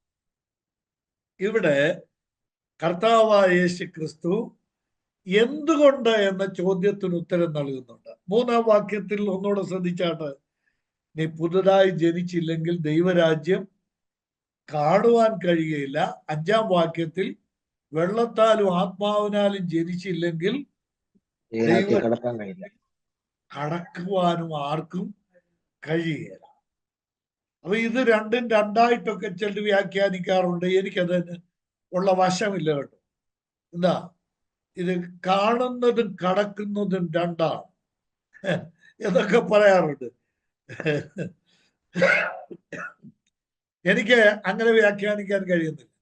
കർത്താവ് ഉദ്ദേശിക്കുന്ന രണ്ടും ഒന്ന് തന്നെയാണ്. പുതുതായി ജനിച്ചില്ല. ഒറ്റ വാക്കിൽ പറയാം, എന്തിനാണ് വീണ്ടും ജനിക്കുന്നത്? ചോദ്യത്തിന്റെ ഉത്തരം, എന്തിനാണ് വീണ്ടും ജനിക്കുന്നത്? ഉത്തരം, ദൈവരാജ്യത്തിൽ കടക്കണോ, സ്വർഗത്തിൽ പോണോ, വേറെ വഴിയില്ല. സ്വർഗത്തിലെത്തണമെങ്കിൽ നിക്കോദെമാസ് യേശു ആരാണെന്നറിയാൻ വന്നപ്പോ കർത്താവായ യേശു ക്രിസ്തു അവനോട് പറയുകയാണ്, ഞാൻ ആരാണെന്നുള്ളത് പിന്നീട് നിന്നെ മനസ്സിലാക്കുക. നീ ദൈവരാജ്യത്തിന്റെ പ്രജയാകണം, നീ ദൈവരാജ്യത്തിൽ പോകണം, അതിന് നീ പുതുതായി ജനിക്കണം. ഞാന് ഈ വചനത്തിന്റെ ഈ ഭാഗത്ത് നിന്നുകൊണ്ട് ഞാൻ ഓർമ്മിപ്പിക്കട്ടെ സഹോദരങ്ങളെ, മനുഷ്യന് ഈ ആത്മീക കാര്യങ്ങൾ മനുഷ്യന് പെട്ടെന്ന് മനസ്സിലാകുക. എന്നാൽ മനസ്സിലായാൽ ദൈവത്തിന് സ്തോത്രം, അവൻ അനുഭവിക്കുന്ന ഒരു ഒരു ഒരു സന്തോഷമുണ്ട് അല്ലേ? എന്തായാലും പറയുന്നത് യുറേക്ക യുറേക്ക. മാർക്കമിഡീസ് പ്രിൻസിപ്പിള് അദ്ദേഹം കണ്ടുപിടിച്ചപ്പോഴ് അദ്ദേഹം എന്താ ചെയ്തത്? വെള്ളത്തിനകത്തുനിന്ന്, വെള്ളത്തിൽ ഒരു പീപ്പയ്ക്കകത്തോ മറ്റൊരു വെള്ളത്തിൽ താഴോട്ട് ഇരുന്നപ്പോഴാണ് തനിക്ക് ഇത് കിട്ടിയത്, ഈ ആ പ്രിൻസിപ്പിൾ, ആ ശാസ്ത്രം കിട്ടുന്നത്. അവിടുന്ന് ആ വെള്ളത്തിൽ നിന്ന് ചാടി എഴുന്നേറ്റ് യുറേക്ക യുറേക്ക, ഞാൻ കണ്ടുപിടിച്ചെന്നും ഇദ്ദേഹം ജനങ്ങളെല്ലാം നോക്കി നിൽക്കുമ്പോൾ പേടിച്ച് അവരെല്ലാം അത്ഭുതപരാന്തരായിട്ട് ഇതെന്തുവാ. ഞാൻ പറയട്ടെ, വീണ്ടും ജനനവും ഇത് തന്നെയാണ്. അനുഭവിച്ചവർക്ക് അതിന്റെ ആത്മീക സന്തോഷം അനുഭവിക്കാൻ സാധിച്ചിട്ടുണ്ട്. ഒരർത്ഥത്തിൽ ഇത് പറഞ്ഞു ബോധ്യപ്പെടുത്തുക എന്നുള്ളത് വളരെ ബുദ്ധിമുട്ടാണ്. അപ്പോൾ ഒന്നാമത്, ദൈവരാജ്യത്തിൽ പോകണമെങ്കിൽ പുതുതായി ജനിക്കണം. അതാണ് വീണ്ടും പുതുജനനത്തിന്റെ അനിവാര്യം. രണ്ടാമത്, ഈ പുതുജനനം ഒരു ആത്മീക ജനനമാണ്. അതെങ്ങനെയാണ് സാധിക്കുക? ഇതൊരു സ്പിരിച്വൽ ബർത്താണ്, ആത്മീകമായിട്ടുള്ള ഒരു ജനനമാണ്. അതെങ്ങനെയാ സാധിക്കുന്നത്? അതാണ് ഇത് രണ്ടും കൂടെ ചേർത്ത് ഞാൻ പറയാം. ഈ ആത്മീക ജനനം എങ്ങനെയാണ് സാധിക്കുന്നത്? എല്ലാവരും ശ്രദ്ധിച്ചിരിക്കണേ. ഇനിയും ഒരല്പം എന്താ കൺഫ്യൂഷൻ ഉണ്ടാക്കാവുന്ന, കൺഫ്യൂഷനായി കിടക്കുന്ന കാര്യങ്ങൾ നമ്മളൊന്ന് അതിന് കുരുക്കഴിക്കാനായിട്ട് ശ്രമിക്കുക. ഓക്കെ, നീ വീണ്ടും ജനിക്കണം, നീ രണ്ടാമത് ജനിക്കണം എന്ന് കർത്താവ് ഈ വാക്ക് ഉപയോഗിച്ചാ പറയുന്നത്. ഏതാ? ഗ്രീക്കിലെ ആ വാക്ക് അനോഥൻ എന്ന വാക്ക് ഉപയോഗിച്ചാ പറയുന്നത്. ആ വാക്ക് കേട്ടപ്പോ തന്നെ നിക്കോദെമോസിന് കാര്യം മനസ്സിലായി. അതാ അദ്ദേഹം ചോദിക്കുന്നത്. എന്താ ചോദിച്ച ചോദ്യം എന്ന് പറഞ്ഞേ? എന്താ? മനുഷ്യൻ വൃദ്ധനായ ശേഷം അമ്മയുടെ ഉദരത്തിൽ കടന്ന് രണ്ടാമതും ജനിക്കുക. കണ്ടോ? 10-ാം വാക്യത്തിൽ നമ്മൾ കണ്ടു എന്താ? ഇസ്രായേലിന്റെ ഉപദേഷ്ടാവ് ഇല്ലേ? നിങ്ങളെ തലകുലുക്ക് പോലും ചെയ്യുന്നുണ്ടല്ലോ. ഇദ്ദേഹം ഇസ്രായേലിന്റെ ഉപദേഷ്ടാവാ. പക്ഷേ പുള്ളിക്കാരന് എന്തറിഞ്ഞുകൂടാ? വീണ്ടും ജനനം എന്നുള്ള വിഷയം അറിഞ്ഞുകൂടാ. വീണ്ടും ജനനം എങ്ങനെയാണ് നടക്കുന്നത് തനിക്ക് അറിഞ്ഞുകൂടാ. അതാണ് കർത്താവ് അത്ഭുതപ്പെട്ടവനോട് ചോദിക്കുന്നത്. അവനിൽ ഒരു അത്ഭുതമുളവാക്കുകയാണ്. നീ ഇസ്രായേലിന്റെ ഉപദേഷ്ടാവായിരുന്നിട്ടും ഇതറിയുന്നില്ലയോ നിക്കോദെമോസേ? അപ്പോൾ ഗൗരവമായിട്ട് ചിന്തിക്കേണ്ട ഒരു കാര്യം, ഇസ്രായേലിന്റെ ഉപദേഷ്ടാവായിരുന്ന ന്യായപ്രമാണം ഭംഗിയായി പഠിച്ചവനായിരുന്നിട്ടും കൂടെ നിക്കോദെമോസിന് വീണ്ടും ജനനം മനസ്സിലായില്ല. വീണ്ടും ജനിക്കുന്നത് എങ്ങനെയാണെന്ന് മനസ്സിലായില്ല. എങ്ങനെയാണ് വീണ്ടും ജനിക്കുന്നത്? നിക്കോദെമോസ് ആദ്യം ചോദിക്കുന്ന സംശയം ഇതാണ്: അമ്മയുടെ ഉദരത്തിൽ കടന്ന് രണ്ടാമതും ജനിക്കാമോ? അപ്പോൾ കർത്താവ് പറഞ്ഞു, വെള്ളത്താലും ആത്മാവിനാലും ജനിക്കണം. നീ വെള്ളത്താലും ആത്മാവിനാലും ജനിച്ചില്ല എങ്കിൽ ദൈവരാജ്യത്തിൽ കടക്കുവാൻ ആർക്കും കഴിയുകയില്ല. നിക്കോദെമാസിന്റെ കാര്യമാണ്. ആർക്കും കഴിയുകയില്ലെന്ന് കർത്താവ്. വെള്ളത്താലും. ഒന്നുകൂടെ ലളിതമാക്കി പറഞ്ഞു, വെള്ളത്താലും ആത്മാവിനാലും ജനിക്കണം. 6-ാം വാക്യം. 6 മുതലുള്ള വാക്യങ്ങളിൽ കർത്താവിന്റെ ഉള്ള അറിഞ്ഞ് പറയുന്ന വാക്കാണ്. നോക്കിയേ, 7-ാം വാക്യത്തിൽ ഒന്ന് നോക്കിയേ. ഞാൻ ആ 7-ാം വാക്യത്തിലോട്ട് പോയിട്ട് 6-ലോട്ട് മടങ്ങി വരാം. എന്താ 7? ഞാൻ നിന്നോട് പറയുകയാൽ എന്ത് ചെയ്യരുത്, ആശ്ചര്യപ്പെടരുത്. അപ്പൊ ഇത് കേട്ടപ്പോൾ വെള്ളത്താലും ആത്മാവിനാലും ജനിക്കണമെന്ന് കർത്താവ് പറഞ്ഞ ഇത് കേട്ടപ്പോഴും ഇദ്ദേഹത്തിന് എന്താ ഉണ്ടാകുന്നത്? കാര്യം മനസ്സിലാകല്ല, പിന്നെ ആശ്ചര്യപ്പെടുക. ഇതെങ്ങനെയാ സംഭവിക്കുന്നത്? കണ്ണു തള്ളുകയാണ്, കണ്ടുപിടിക്കുകയാണ് ഇതെങ്ങനെ നടക്കും എന്ന്. കർത്താവ് വീണ്ടും ലളിതമാക്കുകയാണ് 8-ാം വാക്യത്തിൽ. ഈ വീണ്ടും ജനനത്തിന്റെ എന്താ ലളിതവൽക്കരിച്ച പോർഷനാണ് അവിടെ കാണുന്നത്. വീണ്ടും കർത്താവ് ലളിതമാക്കുകയാണ്. അത് നമുക്ക് ചിന്തിക്കാം, ഞാനത് പറയാം കേട്ടോ. എനിക്ക് കാണാം, ഡോക്ടർക്ക് സൂക്ഷിച്ചു നോക്കുന്നുണ്ട്. നമുക്കത് എന്താണെന്നുള്ളത് നമുക്ക് നോക്കാം. എന്നാൽ കർത്താവ് കുറെ കൂടെ ലളിതമാക്കിയിട്ടും നിക്കോദെമാസ് അത്ഭുതപ്പെട്ടിരിക്കുകയാണ്. നിക്കോദെമാസ് ഇതെല്ലാം കേട്ടി ലളിതമാക്കി ലളിതമാക്കി ലളിതമാക്കി കർത്താവ് കാര്യങ്ങൾ പറഞ്ഞിട്ടും ഒടുവിൽ നിക്കോദെമാസ് ചോദിക്കുന്ന കണ്ടോ? 9-ാം വാക്യം. യേശു കർത്താവിനോട് ചോദിക്കുക, ഇതെങ്ങനെ ഇത്രയും ലളിതമാക്കിയിട്ടും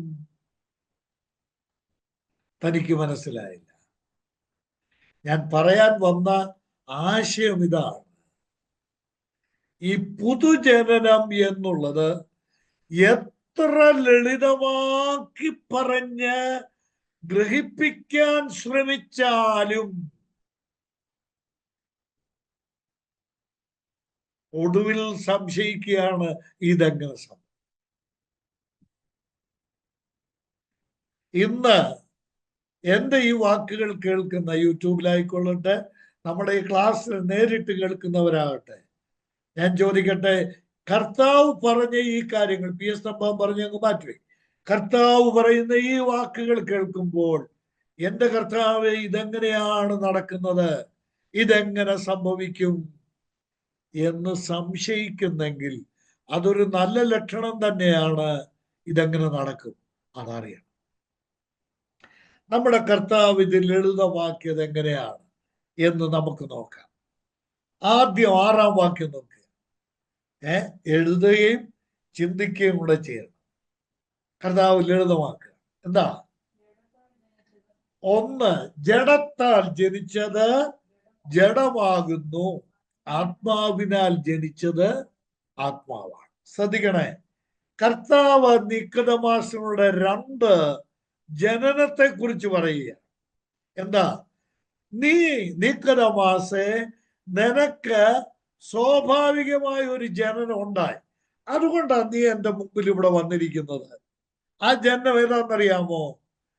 ജഡത്താൽ ജനിച്ച ജഡമാണ് എന്ന് പറഞ്ഞാൽ ഒരു ശരീരത്തിൽ നിന്ന് ജനിച്ച ജനനം, ഒരു വ്യക്തിയിൽ നിന്ന് ജനിച്ച ജനനം, ജഡത്താൽ ജനിച്ച ജനനം.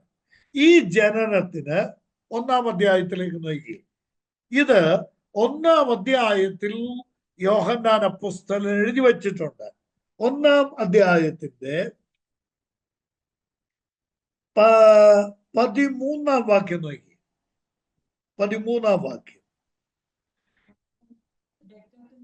രക്തം 1, 2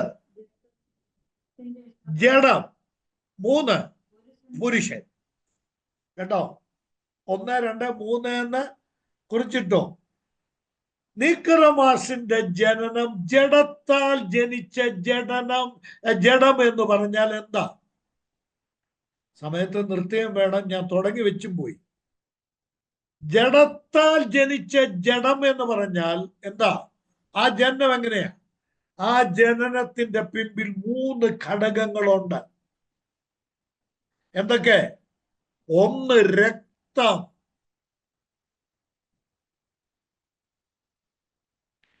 രക്തം കൂടാതെ ഒരു ജനനവും ഭൂമിയിൽ നടക്കുന്നില്ല. രക്തത്തിന്റെ സാന്നിധ്യം കൂടാതെ. ജഡത്താൽ ജനിച്ച ജനനത്തിന്റെ ഏറ്റവും പ്രധാനപ്പെട്ട ഒന്നാമത്തെ ഘടകം രക്തത്തിന്റെ സാന്നിധ്യമുണ്ട്. രക്തത്തിൽ നിന്നാണ്. രണ്ടാമത്, ഒരു ശരീരം അല്ല, ഒരു ശരീരമല്ല, 2 ശരീരത്തിന്റെ സാന്നിധ്യമുണ്ട്. ഒരു പുരുഷന്റെയും ഒരു സ്ത്രീയുടെയും. അതാണ് ജഡം. ഒന്ന് രക്തം, 2 ജഡം, ജഡത്തിന്റെ ഇഷ്ടം. 3 പുരുഷന്റെ ഇഷ്ടം. ഒരു പുരുഷന്റെ സാന്നിധ്യം കൂടാതെ ജനനം നടക്കുന്നില്ല. പുരുഷന്റെ സാന്നിധ്യം കൂടാതെ നടന്ന ഒരേ ഒരു ജനനം യേശു കർത്താവിന്റെ ജനനമാണ്. കേട്ടോ? അപ്പോൾ സ്വാഭാവിക ജനനത്തിന്റെ പിൻപിൽ ഈ 3 കാര്യങ്ങളുണ്ട്. എന്തൊക്കെ? 1 രക്തം, 2 ജഡം അഥവാ ശരീരങ്ങൾ, 3 പുരുഷൻ. ഇത് 3ഉം ചേർന്ന ജനനമാണ് കർത്താവ് നിക്കോദെമോസിനോട് 3:6 പറഞ്ഞത്. നീ ജഡത്താൽ ജനിച്ച ജഡമാണ്. നീ മാംസത്തിൽ നിന്ന് ജനിച്ച മാംസമാണ്. നീ ഫ്ലഷിൽ നിന്ന് ജനിച്ച ഫ്ലഷ് ആണ്. നീ ജഡത്തിൽ നിന്ന് ജനിച്ച ജഡമാണ്. രക്തത്തിൽ നിന്നും പുരുഷന്റെ ഇഷ്ടത്താലും ജനിച്ച ജഡമാണ് നീ. കർത്താവ് വ്യക്തമാക്കുക. ഇനിയും ഇവിടുന്ന് നമുക്ക് വേറെ ഒരു വചനത്തിലോട്ട് പെട്ടെന്നൊന്ന് എത്തി നോക്കിയിട്ട് മടങ്ങി വരാം. കൊരിന്ത്യർക്ക് എഴുതിയ 1-ാം ലേഖനം 15-ാം അധ്യായം. 1 കൊരിന്ത്യർ 15-ാം അധ്യായത്തിന്റെ 51-ാം വാക്യം. 50-ാം വാക്യം. 1 കൊരിന്ത്യർ 15-ന്റെ 50-ാമത്തെ വാക്യം. സഹോദരന്മാരെ, മാംസവും രക്തവും എന്ത് ചെയ്യില്ല? ദൈവരാജ്യം അവകാശമാക്കുകയില്ല. രക്തത്തിൽ നിന്ന് 1, 2 ജഡത്തിൽ നിന്ന്, 3 പുരുഷന്റെ ഇഷ്ടത്തിൽ നിന്ന് ജനിച്ച മാംസവും രക്തവുമായ ഒരു മനുഷ്യന് ദൈവരാജ്യം അവകാശമാക്കുവാൻ കഴിയുകയില്ല.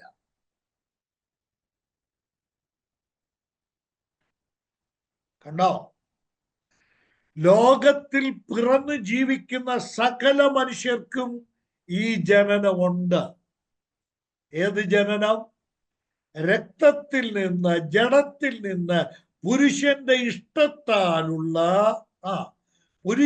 ഇഷ്ടത്താലുള്ള മാംസരക്തങ്ങളോടുകൂടിയ ഒരു അവസ്ഥാവിശേഷം സകല മനുഷ്യർക്കും, ഹിന്ദുവോ ക്രിസ്ത്യാനിയോ മുഹമ്മദിയനോ ജൈനനോ പാർസിയോ മനുഷ്യർ ആരാട്ടെ, അമ്മയുടെ ഉദരത്തിൽ നിന്ന് ഭൂമിയിൽ വന്ന സകല മനുഷ്യരും ജഡത്താൽ ജനിച്ച ജഡമാണ്.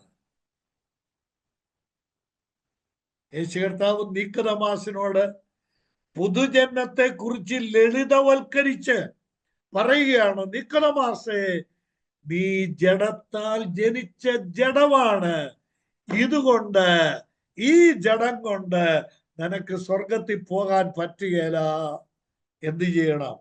ഈ ജനനം ഏതാണ്? നമ്മുടെ 6-ാം വാക്യം.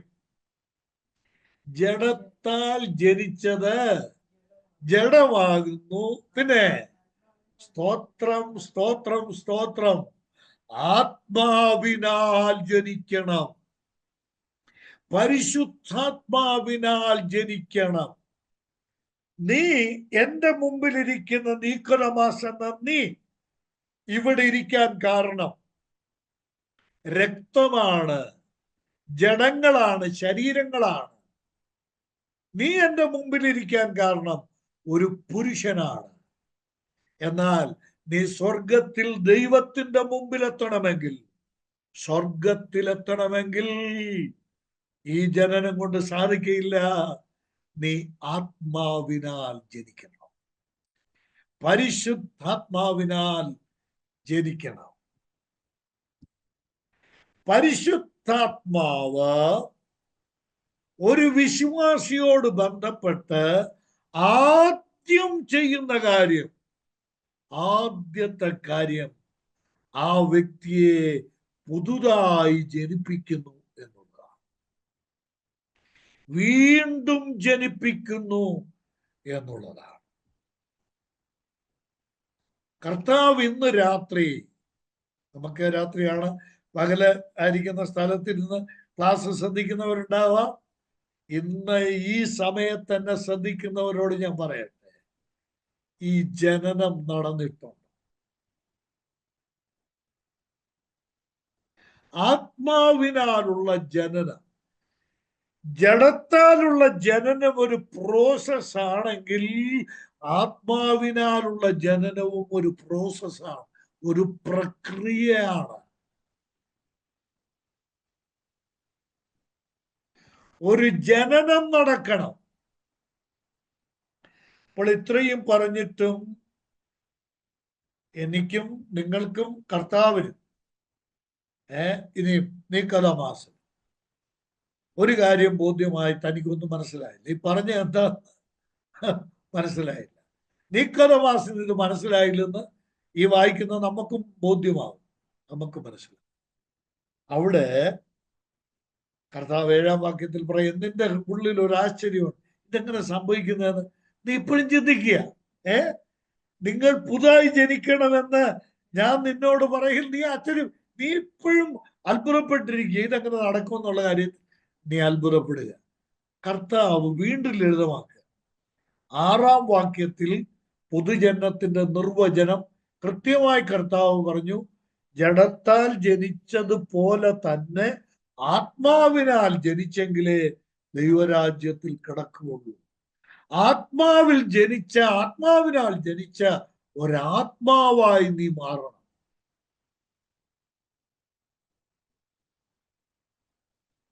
ആത്മാവിനാൽ ജനിച്ച ഒരാത്മാവ് നിന്നിൽ ഉൽപ്പാദിപ്പിക്കപ്പെടണം. അതാണ് വീണ്ടും ജനനം, അതാണ് പുതുജനം. നിക്കോദെമാസിന് കൃത്യമായിട്ട് മനസ്സിലായില്ല. കർത്താവ് ലളിതമാക്കുന്ന നോക്കിയേ, 8-ാം വാക്യം. കാറ്റ്, നിക്കോദെമാസെ എത്ര കൃത്യമായിട്ട്, എത്ര കർത്താവ് ഇതിങ്ങനെ കൊച്ചു പിള്ളേരോട് പറഞ്ഞു കൊടുക്കുന്നത് പോലെ അത് ലളിതവൽക്കരിക്കുകയാണ് കർത്താവ്. എന്താ? കാറ്റ് ഇഷ്ടമുള്ളിടത്ത് ഊതുന്നു. ഈ കാറ്റ് ഊതുന്നു എന്നുള്ളതിന് ഇവിടെ എഴുതിയിരിക്കുന്ന ആ വാക്ക് നമുക്ക് വേറെ ബോധ്യം. കാറ്റിങ്ങനെ അടിക്കുന്നു. കാറ്റ് അതിന് ഇഷ്ടമുള്ള, അതിന് തോന്നിയ സ്ഥലത്തോട്ട് കാറ്റടിക്കുന്നു. പക്ഷേ അതിന്റെ ശബ്ദം നമ്മൾ കേൾക്കുന്നുണ്ടെങ്കിലും, നിങ്ങൾ കേൾക്കുന്നുണ്ടെങ്കിലും അത് എവിടെ നിന്ന് വരുന്നു എന്നോ എവിടേക്ക് പോകുന്നു എന്നോ അറിയുന്നില്ല. ആത്മാവിനാൽ ജനിക്കുന്നതും ആത്മാവിനാൽ ജനിച്ചവനെല്ലാം അതുപോലെയാണ്. കർത്താവ് ലളിതമാക്കുക, മനസ്സിലാവുന്നുണ്ടല്ലോ അല്ലേ എന്ന് ഞാൻ വിചാരിക്കും. എന്ന് പറഞ്ഞാൽ ഒരു ജനനം, ഒരു വ്യക്തി, ഒരു സ്ത്രീയുടെ ഉദരത്തിൽ ഒരു ജനനം നടക്കുന്നത് രഹസ്യമായി ഉരുവാക്കപ്പെടുന്നതാണ്. അത് ജഡീക ജനനമാണ്. അവിടെ ഒരു ജനനം നടന്നു എന്നുള്ളത് ആ ആദ്യത്തെ മൂമെന്റിൽ അറിയുന്നില്ല. ഭർത്താവും അറിയുന്നില്ല, ഭാര്യ അറിയുന്നില്ല, പുരുഷനും അറിയുന്നില്ല, സ്ത്രീയും അറിയുന്നില്ല. ആദ്യത്തെ മൂമെന്റ്, ആ ജനനം നടക്കുന്നത് ചില ദിവസങ്ങൾ കഴിഞ്ഞ് ലക്ഷണങ്ങൾ കൊണ്ടാണ് ജനനം നടന്നു എന്ന് അറിയുന്നത്. ജഡീക ജനനം, മാനുഷിക ജനനം. കർത്താവ് പറയുകയാണ് പുതുജന്മം എങ്ങനെയാണ്? അതൊരു അദൃശ്യമായ ജനനമാണ്. 2, അത് ഒരു രഹസ്യമായ അനുഭവമാണ്. കേട്ടോ? ഇതൊരു രഹസ്യമായ അനുഭവമാണ്. 3, ഇതൊരു ആത്മീക അനുഭവമാണ്. ആത്മീകമായ അനുഭവം. എന്താ ഈ പറഞ്ഞത്? അതിന് കർത്താവ് ദൃഷ്ടാന്തമായി പറയുന്നത് എന്താ? കാറ്റ്. കാറ്റ് അടിക്കുന്നു. അത് ചിലപ്പം കൊടുങ്കാറ്റായിരിക്കും. കാറ്റിന്റെ പല വേർഷൻ അല്ലെങ്കിൽ പല വിധത്തിലാണല്ലോ കാറ്റുണ്ട് നമുക്ക് അനുഭവപ്പെടും. കാറ്റ് എത്ര ശാന്തമാണ്, എത്ര നേർത്തതാണിത്. മൂക്കിലൂടെ നമ്മൾ എടുക്കുകയും വിടുകയും ചെയ്യുന്ന ശ്വാസം അത് വളരെ നേർത്ത സ്വഭാവത്തിലുള്ള. ഇനി മന്ദമാരുതൻ, നമ്മുടെ കണ്ണിന്റെ മുമ്പിൽ നമ്മൾക്ക് കാണാം ഈ കാറ്റടിക്കുന്നുണ്ട്, ഈ വൃക്ഷലതാദികൾ ഇങ്ങനെ ആടി ഉലയുന്നത് കാണാം. അത് മന്ദമാരുതനാണ്. ഇനി കാറ്റിന്റെ ഏറ്റവും ഭീകരവും ക്രൂരവുമായ ഒരു തലമുണ്ട്, അത് കൊടുങ്കാറ്റാണ്. ഞാൻ അടുത്ത് പറയുന്നത് വേദശാസ്ത്രപരമായി വളരെ പ്രാധാന്യം അറിയിക്കുന്ന ഒരു കാര്യമാണ്. കാറ്റ് ഇന്നത്തെ പൂർണ്ണമാക്കാൻ പറ്റുകയില്ല. കാറ്റ് അഥവാ വായു, ശ്വാസം. ആ ശ്വാസം എന്നുള്ള വാക്കായിരിക്കും കൂടുതൽ ശരി. ശ്വാസം, കാറ്റ്, വായു. ഇതിന് എബ്രായ ഭാഷയിലും ഗ്രീക്ക് ഭാഷയിലും, ഞാനിത് ഗ്രീക്ക് ഭാഷയും എബ്രായ ഭാഷയും പഠിപ്പിക്കാൻ വേണ്ടി പറയല്ല, ഒരു വലിയ തത്വം, വേദ സ്പിരിച്വൽ പ്രിൻസിപ്പിൾ, ഒരു ആത്മീയ തത്വം പറയാൻ വേണ്ടി പറയുകയാണ്. ഈ കാറ്റ് എന്നുള്ളതിനും ആത്മാവ്, പരിശുദ്ധാത്മാവ്, ആത്മാവ്, അത് ആത്മാവ് എന്നുള്ള ഏത് തലത്തിലായിക്കൊള്ളട്ടെ, ആത്മാവ് എന്നുള്ളതിനും ഞാൻ നേരത്തെ പലവട്ടം പറഞ്ഞിട്ടുണ്ട്, എബ്രായ ഭാഷയിലും ഗ്രീക്ക് ഭാഷയിലും ഒറ്റ വാക്കാണ്. എബ്രായ ഭാഷയിൽ വായു, കാറ്റ് എന്നുള്ളതിന് റൂഹ് എന്ന വാക്കാണ്. റൂഹ്, അതിൽ നിന്നാണ് സുറിയാനി പദം പരിശുദ്ധ റൂഹ എന്ന വാക്ക് വരുന്നത്.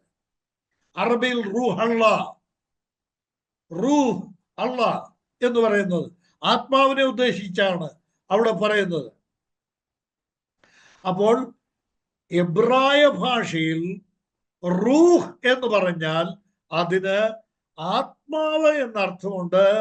2, ശ്വാസം, കാറ്റ്, വായു എന്നും അർത്ഥമുണ്ട്. ഗ്രീക്കിൽ ഒറ്റ വാക്കാണ് ഇതിന് രണ്ടിന്. ന്യൂമ എന്ന വാക്കാണ്. PNUMA. പി സൈലന്റ് ആണ്.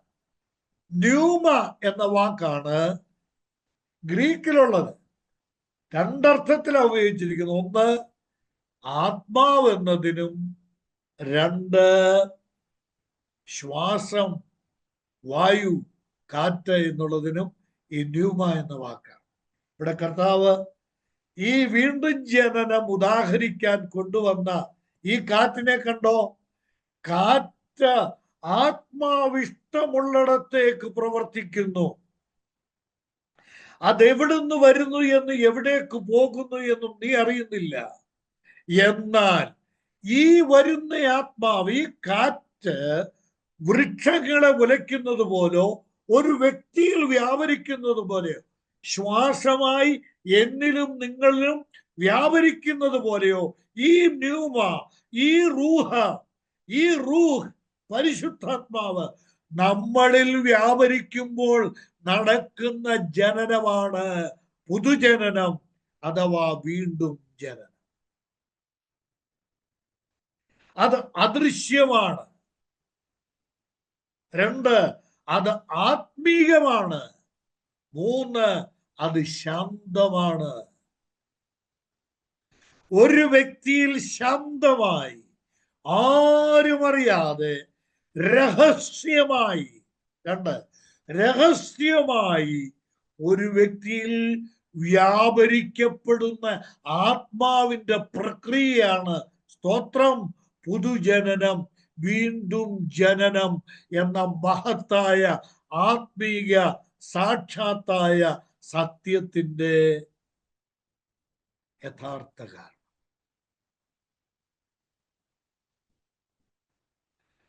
ഞാൻ ഓർമ്മിപ്പിക്കട്ടെ, കൊടുങ്കാറ്റ്, പരിശുദ്ധാത്മാവ് കൊടുങ്കാറ്റാകുക എന്ന് പറഞ്ഞാൽ ഒറ്റ വാക്കിൽ പറയാം, ഏത് പിഴുതുപോകാത്ത വൻമരവും ആഴത്തിൽ വേരൂന്നി നിൽക്കുന്ന ഏത് അതിശക്തമായ വൃക്ഷത്തെയും അതിനെ ആഞ്ഞുലച്ച് അതിനെ കടപുഴക്കുവാൻ ശക്തിയുള്ള ആത്മാവാണ് ദൈവത്തിന്റെ പരിശുദ്ധാത്മാവ്. പരിശുദ്ധാത്മാവിന്റെ പ്രവൃത്തി ശാന്തമാണ്. 2, പരിശുദ്ധാത്മാവിന്റെ പ്രവൃത്തി രഹസ്യത്തിലുള്ളതാണ്, നോട്ട് വിസിബിൾ. അത് ഇൻവിസിബിൾ ആണ്, അത് അദൃശ്യമാണ്, ആർക്കും കാണാൻ കഴിയാത്തതാണ്. 3, പരിശുദ്ധാത്മാവിന്റെ പ്രവൃത്തി രഹസ്യത്തിലുള്ള പ്രവൃത്തിയാണ്. 4, ഏതു വൻമരത്തെയും കടപുഴക്കുവാൻ കരുത്തുള്ള ശക്തിയാണ് ആത്മാവിന്റെ വ്യാപാരം. ഈ ആത്മാവാണ് കർത്താവ് പറഞ്ഞു, നമ്മുടെ പുതുജനനത്തിന്റെ പിമ്പിൽ വ്യാപരിക്കുന്നത് ഈ പരിശുദ്ധാത്മാവാണ്. ഇന്ന് ഈ ക്ലാസ് അവസാനിപ്പിക്കാൻ നേരമായപ്പോൾ ഞാൻ വളരെ വിനയത്തോടെ ഇതിന്റെ വിശദീകരണം നമ്മൾക്ക് കുറച്ചുകൂടെ ആവശ്യമാണ്. അത് നമ്മൾക്ക് പിന്നാലെ ചിന്തിക്കാം. പഴയ നിയമ വെളിച്ചത്തിലൊക്കെ ഇത് ചിന്തിക്കേണ്ടതുണ്ട്. ഒരു പക്ഷെങ്കിൽ ഞാൻ മനസ്സിലാക്കുന്നു, ഈ ക്ലാസ് കേൾക്കുന്ന പ്രിയപ്പെട്ടവർക്ക് ഈ വിഷയത്തിന്റെ ആഴവും ഗൗരവവും എത്ര വലുതാണെന്ന് ബോധ്യപ്പെട്ടു എന്ന് ഞാൻ വിചാരിക്കുക. എൻ്റെ പ്രിയമുള്ളവരെ, ഇവിടെയാണ് ഒരു വ്യക്തിയുടെ ആത്മീക ജീവിതം തുടങ്ങുന്നത്. ഈ ഭൂമിയിൽ ഒരു ജനനം കൊണ്ട് നമ്മുടെ ജഡീക ജീവിതം, ഭൗതിക ജീവിതം ആരംഭിക്കുന്നത് പോലെയാണ് പുതുജനനത്താൽ നമ്മുടെ ആത്മീക സ്വർഗീയ ജീവിതം ആരംഭിക്കുന്നത്. ഇത് സംഭവിച്ചോ എന്ന് ആത്മാർത്ഥമായി പരിശോധിക്കാറുള്ള ഒരു സന്ദർഭമായി ഈ പഠനത്തെ നമ്മൾക്ക് ഉപകരിക്കാം. കർത്താവ് നമ്മെ ഈ വചനങ്ങളാൽ അനുഗ്രഹിക്കട്ടെ. എല്ലാവരോടും പ്രത്യേകം കർത്താവിന്റെ നാമത്തിൽ നന്ദി അറിയിക്കും. ദൈവം നമ്മെ ആശീർവദിക്കട്ടെ.